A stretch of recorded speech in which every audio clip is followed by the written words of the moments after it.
నమస్తే, welcome to our channel. అసలు అభివృద్ధే లేకుండా కేవలం నవరత్నాలని చెప్పి బటన్లు నొక్కుకుంటూ కాలయాపన చేసినటువంటి గత ప్రభుత్వము ఇప్పుడు ఆ ప్రభుత్వాన్ని దించేసి 151 సీట్ల నుంచి 11 సీట్లకు పడిపోయి ఇప్పుడు కొత్తగా కూటమి ప్రభుత్వం ఏర్పడిన తర్వాత చంద్రబాబు గారి నాయకత్వంలో వృద్ధి రేటులోనేమో 2వ స్థానంలోకి, అదేవిధంగా తలసరి ఆదాయం పెరుగుదలలో 3వ స్థానంలోకి అయితే వచ్చింది. అట్లీస్ట్ ఇప్పుడు కొంచెం ఆశలు చిగురించింది. అదేందో వార్త చూద్దాం రండి. వృద్ధి రేటులో దేశంలోనే నెంబర్ 2 మొదటి స్థానంలో తమిళనాడు ఉందంట. మొదటి స్థానంలో తమిళనాడు, 2వ స్థానంలో ఆంధ్రప్రదేశ్.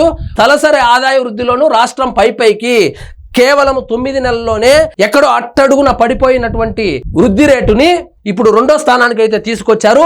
దేశం మొత్తం ఆంధ్ర వైపు చూసేలాగా చేశారు. వీటి వల్ల ఉపయోగం ఏమంటే పెట్టుబడి పెట్టాలనుకునే వాళ్ళు, పరిశ్రమలు స్థాపించాలనుకునే వాళ్లకు కొత్త జోష్తో పరిగెడుతున్నటువంటి ఆంధ్రప్రదేశ్ వైపు చూసే అవకాశాలు ఎక్కువ, ఇన్వెస్ట్మెంట్లు భారీగా వస్తాయి.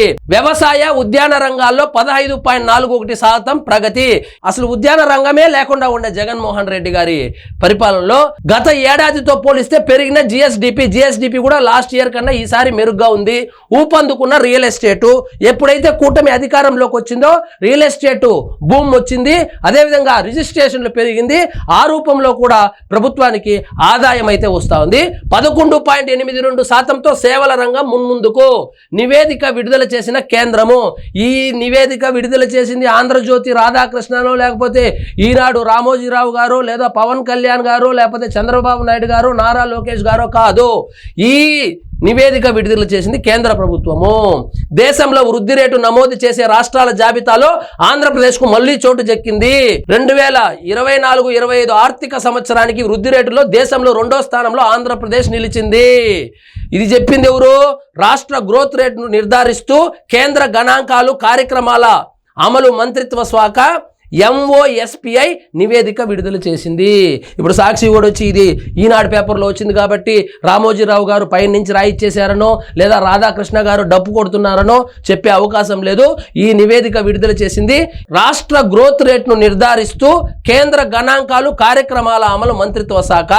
ఆ వివరాల మేరకు 2024-25 ఆర్థిక సంవత్సరంలో ఏపీ 8.21 వృద్ధి రేటును సాధించి దేశంలోనే 2వ స్థానంలో నిలిచింది. ఇక్కడ చూడండి, 2024-25లో వృద్ధి రేటు సాధించినటువంటి రాష్ట్రాల జాబితా ఇది. చూడండి, తమిళనాడు 9.69%తో మొదటి స్థానంలో ఉండగా, ఆంధ్రప్రదేశ్ 8.21%తో 2వ స్థానంలోను, పుదుచ్చేరి 7.96%తో 3వ స్థానంలోనూ ఉన్నారు.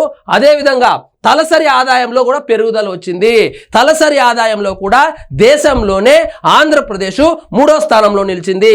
తలసరి ఆదాయంలో రాష్ట్రం గత ఏడాది కంటే 11.89% వృద్ధిని ప్రస్తుత ధరల ప్రకారం నమోదు చేసి దేశంలో ఏపీ 3వ స్థానంలో నిలిచింది. ఇక్కడ చూసుకుంటే తమిళనాడు 13.58%, కర్ణాటక 12.09% వృద్ధి రేటులో మొదటి 2 స్థానాల్లో నిలిచాయి. ఏపీ తర్వాత స్థానాల్లో ఉత్తరాఖండ్, రాజస్థాన్, మహారాష్ట్ర, జమ్మూ కాశ్మీర్, ఒరిస్సా, హర్యానా, అస్సాం ఉన్నాయి. అదేవిధంగా ఇక్కడ ఈ వృద్ధి రేటు ఏదైతే ఉంది, ఈ వృద్ధి రేటు చూసుకుంటే ఆంధ్రప్రదేశ్ రాష్ట్రం విడిపోయి కూడా 2వ స్థానంలో కొనసాగుతూ ఉంటే, అదేవిధంగా మన పక్క రాష్ట్రమైనటువంటి తెలంగాణ 13వ స్థానంలో నిలబడము అందరినీ ఆశ్చర్యానికి అయితే గురి చేసింది. ఇదండి ఈరోజు మన టాపిక్. మీకు ఈ వీడియో నచ్చినట్లయితే లైక్ చేయండి, షేర్ చేయండి. ఛానల్ మాత్రం సబ్స్క్రైబ్ చేసుకోవడం మర్చిపో.